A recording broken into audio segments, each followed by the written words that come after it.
Okay guys, for today's video guys, naman natin recipe sa ngayon. So, focus dito tayo guys ng timon-timon na isda.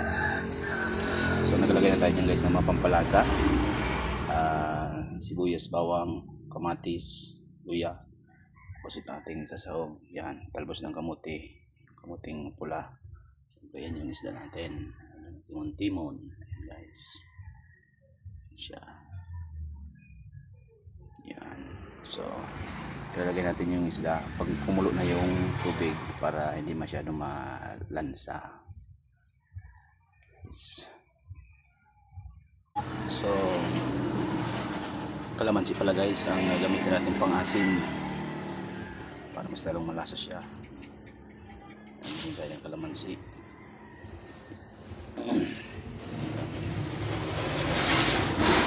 So, ayan na guys. Kalamansi juice.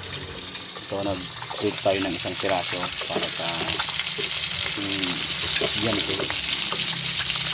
Isang piraso lang guys, puno sa kawali na. Yes, nilagay natin guys yung isda. Tapos nasa ilalim yung kamuting, dahon ng kamuti pala, yung talbos. Ito, isang piraso para sa batang pili sa ulam.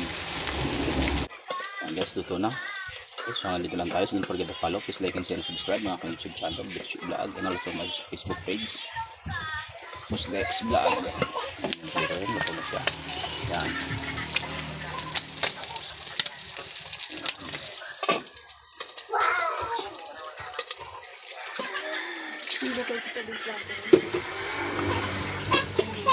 Yan natin guys.